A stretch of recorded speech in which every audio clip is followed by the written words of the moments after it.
여러분, 하나님께서 귀하게 사용하는 사람은 어떤 사람일까요? 하나님의 어떤 사람의 신앙의 모습을 보고 하나님의 귀한 일에 일꾼으로 사용하시겠습니까? 첫 번째, 하나님께서 귀하게 사용하는 사람은 하나님을 올바르게 알고 신실하게 하나님을 경외하는 사람입니다. 하나님이 누구신가에 대한 올바른 믿음의 고백이 있고 신실하게 하나님을 믿고 하나님을 경외하는 사람을 하나님께서 심판하십니다. 하나님께서 축복하십니다. 그런데 심판하는 사람은, 하나님께 심판받는 사람은 하나님을 제대로 알지도 못하고 하나님을 무시하는 삶을 사는 사람, 이 사람을 하나님을 심판하신다는 사실입니다. 오늘 우리가 하나님께서 사용하는 사람의 모습을 알기 위해서는 먼저 하나님께서 심판하는 사람의 모습, 홈리와 비나스의 모습을 살펴보면 우리가 잘 이해할 수 있습니다. 여러분, 하나님 앞에 불순종했던 홈리와 비나스의 신앙의 특징이 뭘까요? 이게 사무엘상 2장 12절에 보면 나와 있습니다. 엘리의 아들들은 행실이 나빠 여호와를 알지 못하더라. 엘리의 아들들은 행실이 나빠서 여호와를 알지 못했다. 이 사람들은 제사장들이에요. 제사장들이 하나님의 말씀대로 행하고 하나님의 뜻대로 예식을 진행해야 되는데 하나님을 무시하고 자기 마음대로 음식을 빼앗습니다. 이 구약 율법에 보면 제사장이 어떤 부위를 먹어야 하고 가져가야 될지 정확하게 하나님께서 말씀해 놓았습니다. 그런데 이 사람들은 자기 마음대로 하는 거죠. 자기 직분을 자기가 남용하고 오용합니다. 그뿐만 아니라 율법을 어길 뿐만 아니라 성막에서 일하는 여자들과 함께 성적인 부정을 저지릅니다. 바로 이런 모습에 대해서 사무엘상 2장 12절 말씀을 다시 한번 보면 엘리의 아들들은 행실이 나빠 여호와를 알지 못하더라. 여호와를 알지 못했다. 이 말을 표준 세번역 말씀으로 다시 보면 이렇습니다. 엘리의 아들들은 행실이 나빴다. 그들은 주님을 무시하였다. 하나님을 알지 못했다라는 말을 다른 말로 해석하면 하나님을 무시했다라는 겁니다. 여러분, 하나님 앞에 제사를 드리는 제사장이 하나님을 알지 못하고 하나님을 무시할 수 있겠습니까? 이렇게 타락한 모습을 우리는 성경에서 어디에서 볼 수 있을까요? 하나님을 알지 못하는 사람, 이게 바로 애굽의 왕 바로의 모습에서 볼 수 있습니다. 모세가 하나님의 명을 받아 바로에게, 애굽의 왕에게 갔습니다. 그리고 나의 백성을, 하나님의 백성을 보내달라, 야훼 하나님, 여호와 하나님께서 내 백성을 보내달라고 이야기합니다. 그래서 Let my people go, 나의 백성을 가게 해달라, 이렇게 요청을 했습니다. 그때 바로가, 애굽의 왕이 뭐라고 반응했습니까? 출애굽기 5장 2절에 보면 이렇게 이야기합니다. 바로가 이르되 여호와가 누구이기에 내가 그의 목소리를 듣고 이스라엘을 보내겠느냐? 나는 여호와를 알지 못하니 이스라엘을 보내지 아니하리라. 나는 여호와를 알지 못하니, 바로가 하나님을, 야훼 여호와 하나님을 알지 못한다 라고 사용하는 그 내용과 홈리와 비나스가, 그 제사장이, 하나님의 제사장들이 하나님을 알지 못하고 무시했다는 말과 똑같은 말이라는 겁니다. 여러분, 어떻게 성전에서 일하는 하나님의 종이 이렇게 하나님을 알지 못할 수 있을까요? 성경에는 이렇게 하나님을 알지 못하는 3종 세트가 나옵니다. 이 3종 세트의 특징이 있어요. 먼저 우리가 봤듯이 바로가 모세에게 대답할 때 나는 여호와를 알지 못한다 라고 바로가 먼저 말했습니다. 두 번째, 하나님 앞에 알지 못한다는 것은 엘리 제사장의 아들 홈리와 비나스가 하나님을 알지 못하고 무시했습니다. 세 번째 누구냐면 예수님 시대 서기관과 바리새인들이, 그리고 사두개인들이, 종교 지도자들이 예수님을, 말씀을 알지 못하고 깨달지도 못하고 예수님의 말씀을 무시하고 거절해 버렸습니다. 이렇게 바로나 홈리와 비나스나 바로 사두개인, 서기관들, 바리새인들, 이 사람들의 특징의 공통적인 특징이 무엇일까요? 그게 뭐냐면 하나님이 누구신가에 대해서 정확한 지식이 없다라는 겁니다. 그들의 정확한 지식이 없을 뿐만 아니라 하나님의 말씀이 전해짐에도 불구하고 마음이 강팍해서 그 말씀에 순종하지 않는 겁니다. 하나님의 아들이 와서 말씀을 전해도 듣지 않는 거예요. 그러면 어떤 선지자가, 어떤 사람이 가서 말해도 듣겠습니까? 바로는 눈앞에 홍해가 갈라져도 하나님의 역사를 믿지 않고 그 물속으로 뛰어들었다가 결국은 죽게 된 거예요. 눈앞에 온갖 기적이 일어나도 강팍하고 마음이 교만한 사람은 하나님을 믿지 않는다는 게 그 특징이에요.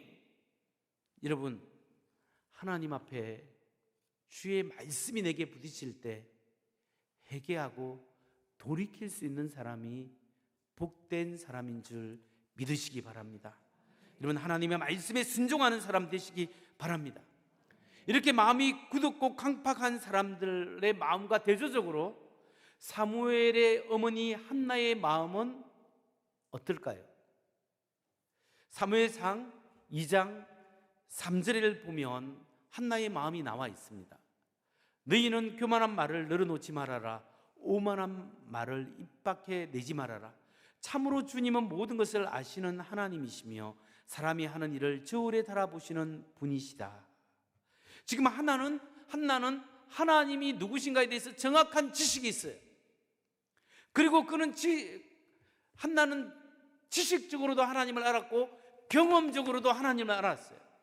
자기의 고통스러운 환경 가운데 그 문제를 하나님께 가져갔을 때 하나님이 어떻게 인도하시는가를 한나는 경험했고 하나님을 찬양하게 되었고 하나님의 말씀에 순종하는 부드러운 마음을 가지게 된 거예요.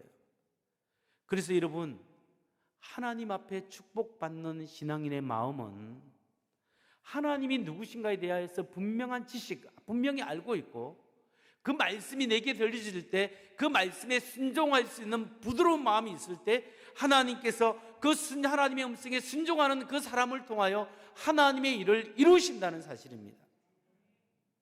그런데 하나님 앞에 책망받았던 그 홈리와 비나스의 그 마음은 하나님 앞에 책망받는데 그 마음의 특징이 뭘까요? 사무엘상 2장 17절을 살펴봅니다.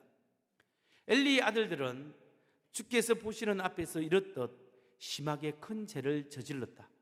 그들은 주께 바치는 제물을 이처럼 함부로 대하였다.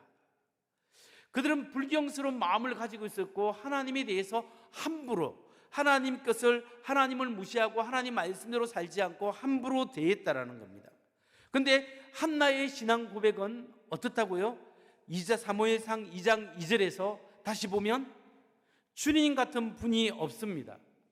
주님처럼 거룩한 분은 없습니다. 우리 하나님 같은 반석은 없습니다. 주와 같은 분은 없다.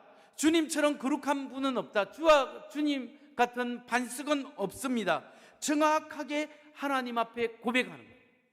하나님 앞에 쓰임받는 사람은 하나님에 대한 정확한 지식에 있어서 그분을 온전히 의지하고 그분의 말씀 앞에 겸손히 부드러운 마음으로 주님 내게 말씀하옵소서. 내가 순종하겠습니다.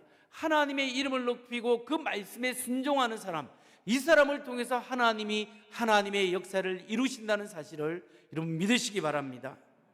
하나님 앞에 말씀이 내게 부딪힐 때 주님 그렇습니다. 순종하는 여러분 되시기를 주의 이름으로 축원합니다. 두 번째로 하나님 앞에 귀하게 쓰임받는 사람, 축복받는 사람은 어떤 사람일까요? 그 사람은 자신의 사명과 직분의 소중함을 깨닫고 그 직분을 감사하고 성실하게 섬기는 사람입니다. 내게 맡겨진 이 직임이 너무 중요하기 때문에 그 직분을 가지고 하나님을 잘 섬기고 사람들을 잘 섬기기 위해서 노력하는 사람, 이 사람을 하나님이 사용하신다는 거예요. 근데 여러분, 홈리와 비나스를 보십시오. 이 사람들이 하나님의 제사장이에요. 하나님을 섬길 수 있는 특권을 받았습니다.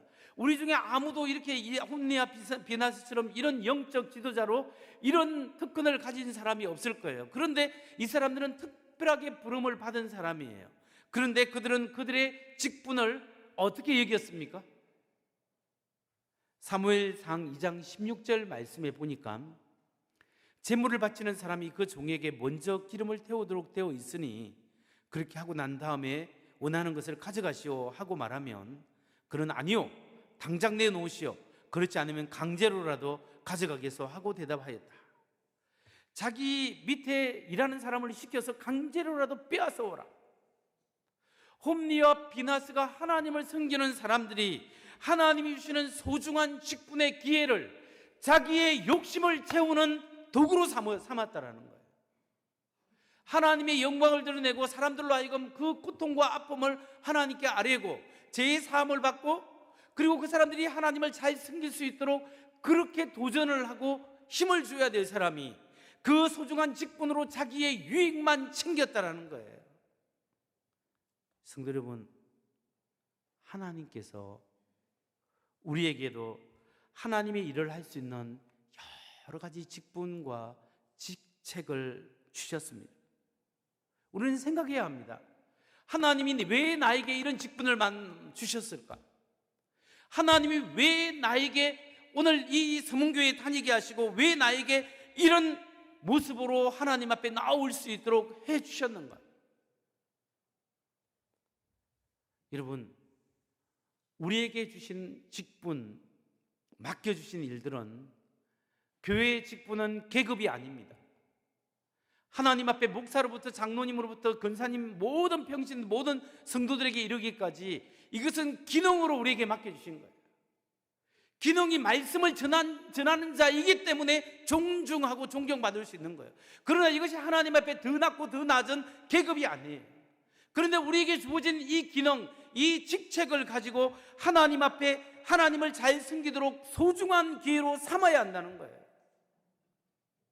근데 여러분, 많은 사람들이 하나님이 맡겨주신 이 직책, 이 직분을 가지고 마치 계급처럼 생각하고, 또 이것을 통하여 나 하나님의 영광과 다른 사람을 섬기기 위해서 부름받았는데 자기의 체면과 자기의 영광과 자기를 드러나는 도구로 삼는다는 거예요.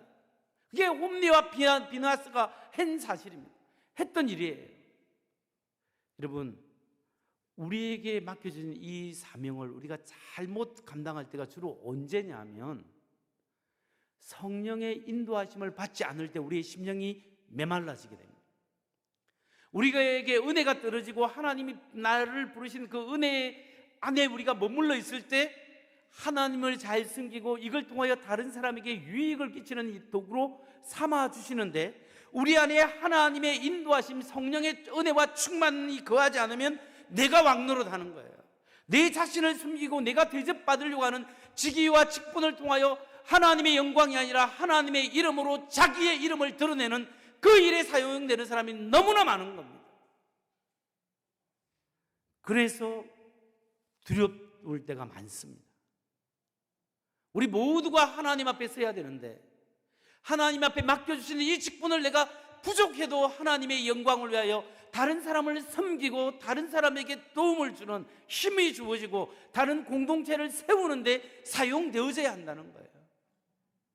여러분, 우리가 교회에서 어떤 직분을 갖든 어떤 역할을 갖든 하나님 보시기에는 중요하지만 어떤 직분을 갖는가가 중요한 것보다 우리가 어떻게 그것을 감당하느냐가 더 중요한 거예요. 직분의 목적은 하나님을 섬기고 성도를 섬기는 데 있습니다. 그렇기 때문에 우리가 고민할 것은 내가 어떻게 섬길 것인가, 내가 내 직장에서 내 그리스도인으로서 내가 어떻게 그 사람들에게 도움을 줄 수 있고 뭔가 호감을 주는 그런 저 사람은 뭔가 다르다 느낌을 어떻게 줄 것인가. 주님, 오늘 내가 만나는 사람에게 조금 삶의 짜증이 아니라 희망을 주고 빵긋 웃음을 통하여 그 사람에게 뭔가 희망을 줄 수 있는 그런 사람 되게 하여 주옵소서. 우리의 직책과 직분이 대단하지 않아도 그냥 아무것도 없어도 하나님의 은혜를 나눌 수 있는 사람이 있다면 이 사람은 우리에게 그리스도인의 직분으로 잘 감당하는 사람이지 않겠습니까? 여러분, 하나님이 나에게 맡겨주신 그 직분을 통해서 하나님을 잘 섬기는 사람 되십시오. 성도님들을 잘 섬기는 사람 되십시오. 그러기 위해서는 우리가 부드러운 마음을 가져야 합니다. 그리고 하나님 말씀에 말랑말랑하게 순종하는 마음이 있어야 됩니다. 저 목회자는 도대체 왜 목사가 되었을까? 저 장로님은 왜 장로님이 되었을까? 이렇게 생각하고 있는 사람이 옆에 있으면 이거는 너무나 하나님 보시기에도 안타까운 일이에요. 저 장로님처럼 나도 저렇게 신앙생활 해야 되겠다. 저 목사님처럼 말씀대로 나도 저렇게 좀 살고 헌신해야지. 이런 사람들이 우리 주위에 많이 나타나고 그렇게 기도하는 권사님들이 많이 있을 때 하나님은 그 사람을 통하여 하나님의 일을 이루신다는 것을 믿으시기 바랍니다. 하나님께서 사용하는 사람은 하나님의 말씀에 순종할 수 있는 부드러운 마음, 그리고 자기 직책을 통하여 다른 사람에게 유익을 끼칠 수 있는 그런 사람이 될 때 하나님이 귀하게 받으신다는 것을 믿으시기 바랍니다. 마지막으로 오늘 본문에서 얻을 수 있는 교훈에 대해서 살펴보면, 마지막 영적 교훈은 하나님은 신실하게 살아가는 신앙의 가정, 하나님은 신실하게 살아가는 신앙의 가정을 통하여 탁월한 리더십을 갖춘 사람을 배출해 가신다는 거예요. 여러분, 우리가 하나님 말씀이 주을 때 말씀에 부드럽게 대하고 나의 직분을 잘 하나님의 은혜 가운데 남을 섬기고 하나님을 섬기는 데 사용되어지는 사람들, 그런 신실한 가정에 주시는 하나님의 축복은 그 가정을 통하여, 그 자녀들을 통하여 하나님의 일을 하는데 귀하게 사용되는 하나님의 사람들을 배출시켜 간다는 이야기예요. 여러분, 하나님은 신실한 가정을 통하여 탁월한 영적 지도자들을 배출하십니다. 사무엘상 2장 21절을 보십시오. 주께서 한나를 돌보아 주셔서 한나는 임신하여 아들 셋과 딸 둘을 더 낳았다. 어린 사무엘도 주 앞에서 잘 자랐다. 한나를 돌보아 주셔서 한나에게 사무엘 외에도 아들 셋, 딸 둘, 하나님이 보너스로 그 태문이 막혔는데 태문을 열어주시고 아이들을 축복해 주신 거예요. 이게 개인적으로 주시는 축복이에요. 그뿐만 아니라 사무엘이라는 걸출한 인물을 하나님이 태어나게 하시고 그 사무엘을 통하여 영적으로 암흑기인 그 시대를 하나님이 빛으로 인도하시는 그 귀한 역할을 누구를 통하여? 믿음의 사람 사무엘을 통하여 하나님이 이루어 가시는 거예요. 그 모든 가정에 누가 모태가 되는 거예요. 누가 거기에 못자리가 되는 거예요. 바로 엘가나의 가정, 한나의 기도를 통하여 이루어지는 겁니다. 여러분, 한나가 하나님 앞에 온전히 헌신했기 때문에 그 헌신을 통하여 하나님의 역사가 일어나는 겁니다. 사무엘의 젖을 떼고 하나님 집 엘리 제사장이 있는 하나님의 성막에 사무엘을 이렇게 하나님 앞에 올려 드렸습니다. 서운한 대로. 그러니까 옛날에는 젖을 떼면 뭐 3, 4살 이상 정도 되겠죠. 그러니까 그 젖을 떼고 난 다음에 아직도 어린 아이를 데리고 하나님의 성막에 가서 엘리 제사장에게 맡기면서 얘를 하나님의 사람으로 키워주십시오 라고 했을 때 놓고 나오는데 애가 안 울겠습니까? 막 엄마 아빠하고 울면 그냥 다시 가서 그 애를 안고 여기 있어야 돼, 하나님의 사람으로 자라야 된다 하고 엄마가 기도할게 이렇게 또 하면 애가 막 또 뒤에 쫓아와서 엄마 나 혼자 있기 싫어 막 이게 울 거예요. 그러면 또 그 애를 또 갖다 놓고 이게 있어야 돼 몇 번이나 이야기하고 내려오는데 그 아이의 울음소리가 이 한나의 귀 속에 계속 맴돌지 않겠습니까? 집에 내려와도 뭘 해도 아이가 눈에 밟히지 않겠습니까? 그리고 아이의 옷을 만들 때도 애 생각이 나지 않겠습니까? 한나는 사무엘을 위해서 그렇게 기도했을까요? 하나님의 사람으로, 하나님의 귀한 종으로 사용되게 하옵소서. 이런 한나의 믿음을 통하여 이 사무엘이 세워져 갈 수 있었다라는 겁니다. 이런 신실한 한나와 엘가나의 믿음이 있었기 때문에 한 가정의 그 헌신을 통하여 이스라엘을 이끌어가는 영적 지도자가 태어나게 되었고 하나님의 놀라운 일을 감당하게 되었습니다. 이런 한나의 가정에 비해서 오늘 엘리 제사장의 가정, 홈리와 비나스의 가정은 어떻습니까? 하나님의 가정과 완전히 불신앙의 가정의 대조를 이루고 있는 것이 오늘 본문이 우리에게 알려주는 하나님의 말씀입니다. 여러분, 저는 목사로서 우리 신방을 가게 되면 모든 가정마다 진심으로 하나님의 은혜와 복을 빕니다. 그런데 어떤 가정에 가면 마음이 좀 더 가는 가정이 있어요. 하나님 아버지 이렇게 어려운 가운데 믿음으로 살아가려고 하는데 하나님께서 도우시고 인도하시고 붙들어 주세요. 간절히 기도하는 할 수 있는 그런 마음이 더 가는 가정도 사실은 있어요. 하나님께서 영육간에 축복하시고 이 문제를 해결하시고 믿음으로 살아가는 이 가정에 하나님이 놀라운 은혜와 복을 더하여 주옵소서. 간절히 기도하게 됩니다. 근데 여러분, 이 인간인 목사도 그런 마음이 있는데 어쩌면 하나님 보시기에 어느 가정을 볼 때 저 가정은 내가 축복해 줘야 되겠어. 저 가정을 내가 축복의 통로로 삼아야겠어. 저 반드시 내가 저 가정을 축복하리라. 내가 저 사람을 통하여 나의 일을 하고 싶구나. 하나님의 마음에 합당하고 하나님을 감동시키는 그런 믿음의 사람들이 있을 겁니다. 하나님이 모든 사람을 사랑하지만 그 특별하게 하나님의 마음을 감동시키는 그 가정이 있지 않겠습니까? 그런 가정 되십시오. 하나님의 마음을 감동시킬 때 하나님의 은혜와 은총을 우리가 경험할 수가 있는 거예요. 그 가정을 통하여 하나님의 일을 이루신다는 것을 믿으시기 바랍니다. 우리가 하나님 앞에 순종할 수 있는 부드러운 마음을 달라고 기도하십시오.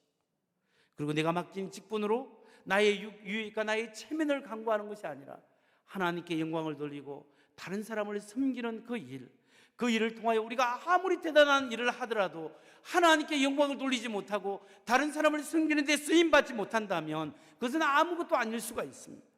하나님, 나의 직책, 나의 맡은 거 가지고 주께 영광 돌리게 하옵소서 소원하시기 바랍니다. 그리고 우리 가정이 하나님 앞에 쓰임을 받는 복된 가정 되게 하옵소서 한나처럼 기도하시기 바랍니다. 저는 말씀을 마치면서 사무엘상 2장을 묵상해 보니까 그러면서 발견한 게 뭐냐면 한나가 자기의 그 고통스러운 현실, 과연 하나님이 이 문제도 나의 태가 막혀서 아이를 생산할 수 없는 이 어려운 사실도 하나님이 돌봐주실까 고민하면서 그 문제를 하나님께 가져갔을 때 하나님이 도우시고 태의 문을 열어주시고 걸출한 인물을 사무엘을 나타나게 하시고 더 많은 아이를 낳게 하시는 그 하나님을 보면서 이 모든 상황을 하나님이 붙들고 있구나, 하나님이 다스리고 있구나, 이것을 한나가 고백하고 믿고 있었다는 것을 발견하게 되었습니다. 성도 여러분, 여러분 각자 삶에 여러 가지 어려움이 있고 힘든 거 있지만 오늘 그 상황을 하나님이 붙들고 있습니다. 그리고 하나님으로 하여금 일하게 하십시오. 하나님이여 하나님이여 하나님께서 도와주옵소서. 문제를 하나님께 가져가고 맡겨야 합니다. 그러기 위해서는 우리가 해야 될 것이 신실하신 하나님을 꼭 믿어야 합니다. 그 하나님을 의지하십시오. 그리고 음성에 순종할 수 있는 부드러운 마음을 늘 유지하십시오. 성령님 내게 말씀하옵소서. 내가 순종하겠습니다. 그리고 나에게 이 맡겨주신 이 직분, 이걸 통하여 나의 유익을 위해서 사용하는 것이 아니라 하나님을 섬기고 다른 사람을 섬기는 기회로 삼을 때 하나님께서 그 사람을 통해서 일하시고 그 가정을 통해서 하나님의 뜻을 이루어 가실 줄 믿습니다. 하나님 앞에 하나님 보시기에 내가 반드시 축복하겠다, 내가 반드시 축복하겠다라고 하는 사람은 오늘 이 시간 하나님의 임재를 경험하는 데부터 시작되는 겁니다. 하나님의 은혜가 우리 속에 떠나가면 우리는 아무것도 아닙니다. 하나님, 이 부족한 사람에게 오늘 다시 한번 하나님의 은혜를 부어주셔서 하늘의 문을 여시고 오늘 우리 예배를 받으시고 이 메마른 심령 속에 성령의 은혜를 부어주옵소서. 간구할 때 여기서부터 하나님을 경외하는 삶이 시작되기를 주의 이름으로 축원합니다.